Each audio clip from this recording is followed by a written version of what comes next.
جب تم خود کو مکمل سمجھ کر اللہ کو بھول جاتے ہو تب وہ تم سے وابستہ کسی ایسی چیز کو تم سے دور کر دیتا ہے جو تمہیں اپنی جان سے بھی زیادہ پیاری ہوتی ہے۔ وہ تمہاری ان روتی ہوئی آنکھوں کو یوں ٹھنڈا کر دے گا جیسے اس نے یعقوب علیہ السلام کی آنکھوں کو ٹھنڈا کر دیا تھا۔ وہ تم تک ہر کھوئی ہوئی چیز یوں واپس لے آئے گا جیسے وہ اندھے کنویں سے یوسف علیہ السلام کو نکال کر یعقوب علیہ السلام تک لے آیا تھا۔ کیا ہو سکتا ہے کیا نہیں، یہ سوچنا تمہارا کام نہیں، تمہارا کام بس دعا کرنا ہے۔ پھر دیکھو وہ ایسے معجزے لائے گا کہ تمہارے رونگٹے کھڑے ہو جائیں گے۔ تو تم بس وہ کرو جو تمہارا کام ہے، اور اللہ تو وہ کر ہی رہا ہے جو اس کا کام ہے۔ تم اس کی محبت کے رنگوں میں رنگنے کی کوشش تو کرو، پھر وہ تمہیں ان رنگوں سے محبت کرنا بھی سکھا دے گا۔ وہ زمین والوں کی بھیڑ میں تمہیں پھنساتا صرف اس لیے ہے تاکہ تم مدد کے لیے اس کو بار بار پکارو اور وہ تمہیں سنتا رہے۔ تم جو سب کے سامنے پھیلاتے ہو اس جھولی کو صرف اللہ کے سامنے پھیلا کر دیکھو۔ بس ایک وہی ہے جو اسے بھر سکتا ہے۔ کرم کرنا اور بھرم رکھنا اسے خوب آتا ہے، اور جب وہ مہربان ہوتا ہے تب وہ ساری حقیقتیں تم پر عیاں کر دیتا ہے۔ پھر وہ یا تو تمہاری رضا میں راضی ہو جاتا ہے یا تمہیں اپنی رضا میں راضی کر لیتا ہے۔ بس یقین کی پٹی ان آنکھوں پہ باندھ کر اس کے منتخب راستوں پر چل دو، پھر دیکھو اس کے ایک کن سے ہوتا کیا کیا ہے۔ اس کے معاملات بس وہی جان سکتا ہے۔ اس کے منصوبے تمہاری سوچ کے دائروں سے بہت وسیع ہیں۔ وہ تم پر سارے دروازے بند نہیں کرتا۔ اگر وہ تمہارے روبرو موجود دروازہ بند کرتا ہے تو وہ تمہارے پہلو میں موجود دروازے کو ہمیشہ کھلا رکھتا ہے، بس تم دیکھ نہیں پاتے۔ اللہ دعائیں پہلے قبول کرتا ہے اور توفیق بعد میں دیتا ہے۔ جب وہ مان جاتا ہے تب وہ تمہارے دل میں بھی اس کو منانے والی ساری ترکیبیں ڈال دیتا ہے۔ جب زندگی تمہیں بے ترتیب کر کے رکھ دیتی ہے تب اللہ خود تمہیں دعاؤں کو ترتیب دینے کا ہنر سکھا دیتا ہے۔ بس پھر صبر کرو اور دعا کرنا کبھی مت چھوڑنا، پھر دیکھو تم اپنی دعاؤں سے وہ بھی پالو گے جو تمہارا نہیں۔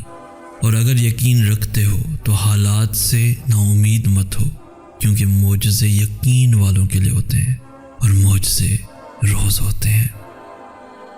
تو پھر ڈرو مت، تم جہاں کہیں بھی ہو اللہ تمہارے ساتھ ہے، اللہ تمہارے پاس ہے۔ تم جب اس کی چاہت تک پہنچ جاؤ گے تب وہ تم تک تمہاری چاہت کو پہنچا دے گا۔ ہر وہ آنسو جو تم نے اس کی رضا کے لیے پلکوں پہ ہی ثبت کر لیا، اللہ تمہارے ہر اس سسکتے ہوئے راز کا حساب اپنے پاس رکھے ہوئے ہے۔ تو پھر یہ نا امیدی کیسی ہے؟ جو لیتا ہے وہ دوبارہ دینے پر بھی قدرت رکھتا ہے۔ راستے بھلے ہی وہ نہ ہوں جن کا انتخاب تم نے کیا تھا، مگر توکل رکھو، اللہ تمہیں انہی منزلوں تک لے جائے گا جن تک پہنچنے کے لیے تم اتنا تڑپتے ہو۔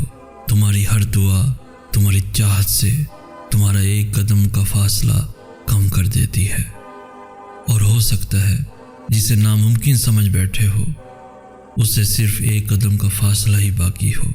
اللہ تمہیں کبھی بھی خالی ہاتھ نہیں لوٹاتا، تم خود ہی نا امید ہو کر واپس لوٹ آتے ہو، کیونکہ تم انتظار نہیں کرتے ہو۔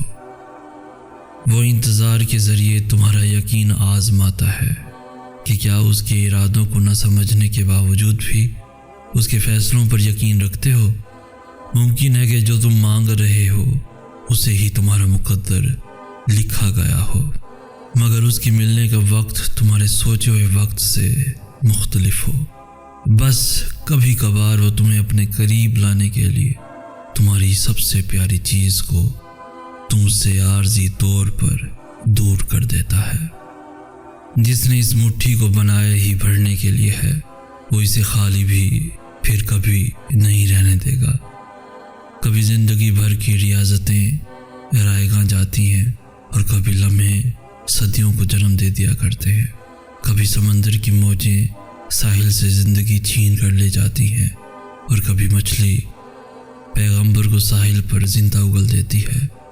کبھی اہل علم کی ہزار دلیلیں پتھر دور کے انسان کو غار سے نہیں نکال پاتی، اور کبھی کسی فقیر کی ایک صدا افکار کی بنیاد ہلا دیتی ہے۔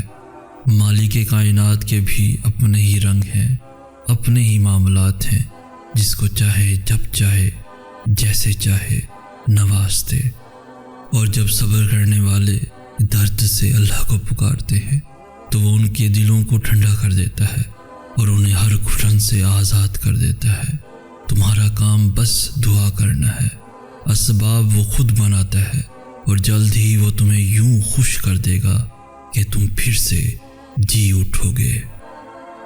تمہارا یقین اور تمہاری دعائیں ہی تمہارے حالات بدلتی ہیں، اور جب اللہ تمہیں خود سے رجوع کرنے کی توفیق دے دیتا ہے تب وہ قبولیت کو تمہاری تمام دعاؤں کا مقدر بنا دیتا ہے۔ جب تمہاری ہر کوشش ناکام ہو جاتی ہے تب تمہاری دعائیں ہی تمہیں ان چیزوں تک لے کر جاتی ہیں جن تک پہنچنے کا تم تصور بھی نہیں کر سکتے۔ تو پھر یہ مت سوچو کہ جو مانگ رہے ہو اسے حاصل کیسے کرو گے، کیونکہ اس کا انتظام تمہارا رب تمہارے سوچنے سے بہت پہلے کر چکا ہے۔ جو تمہیں بے چینی میں مبتلا کرتا ہے وہی تمہارے لیے اس بے چینی سے تسکین بھی نکالتا ہے، اور پھر وہاں سے راستے بناتا ہے جہاں سے تمہیں امید بھی نہیں ہوتی۔ تو اگر تم چاہتے ہو کہ وہ تمہاری دعاؤں پہ راضی ہو جائے تو پہلے تم اس کے فیصلوں پہ راضی ہو جاؤ اور اس کے مقرر کردہ وقت کا انتظار کرو۔ پھر بھلے یہ تمہارا وجود کرچی کرچی ہی کیوں نہ ہو جائے، وہ تمہیں پھر سے یوں سمیٹ دے گا جیسے تم کبھی بکھرے ہی نہ ہو، مگر خود کو سمیٹنے کے لیے یقین لازم ہوتا ہے، اور جب تم یقین رکھتے ہو تو اللہ تمہیں یوں سنبھال لیتا ہے کہ پھر تمہیں گرنے کا خوف کبھی تنگ نہیں کرتا۔ وہ جبار ہے، وہ ہر اس ٹوٹی ہوئی چیز کو پھر سے جوڑ سکتا ہے جس کا جڑنا تمہاری نظر میں ناممکن ہے۔ ٹوٹے ہوئے دلوں کا ٹھکانہ اللہ کے سوا اور ہے ہی کہاں، بس وہی ہے جو انہیں جوڑتا ہے اور ان زخموں کی مرہم بنتا ہے۔